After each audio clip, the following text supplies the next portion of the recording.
మాంగళ్య గౌరీ పూజాంచ అంటే అసలు సుముహూర్తం అంటే ఏమిటి?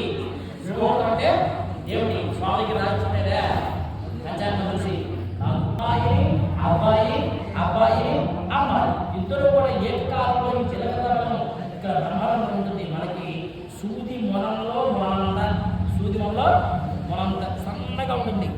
చిన్నప్పుడు మనకి చూస్తే కనుక పుట్టిన బిడ్డలో కనబడుతూ ఉంటుంది. ఇక్కడ చిన్నది అవునా కాదండి? చొట్ట ఉంటుంది అవునా కదా?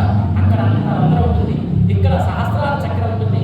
ఈ చక్రం మీద ఎప్పుడైతే కనుక చిలకర బెల్లం పెడతామో అప్పుడు ఆ యొక్క జ్ఞానశక్తి ఇక్కడ వస్తుంది. ఇక్కడ పెడితే ఇక్కడ వస్తుంది. శక్తి అంటే కనుక విశేషమైన శక్తి ఇక్కడ నుంచి ఇక్కడ వస్తుంది. కనుబొమ్మలు ఎదురుగా ఆ జీలకర్ర బెల్లం పెట్టినప్పుడు ఒకరిని చూసుకుంటారో వాళ్ళు ఇంగ్లీష్లో ఏమంటారు తెలుసా? First look is best look అంటారు అవునా కదా?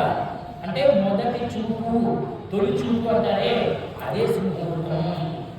అదే సింహముహూర్తం. కావున చక్కగా అమ్మవారి వాళ్ళందరినీ కూడా వాళ్ళకి ఈ యొక్క లోక కళ్యాణ చేద్దాం చేసాము. ఇంకా దగ్గర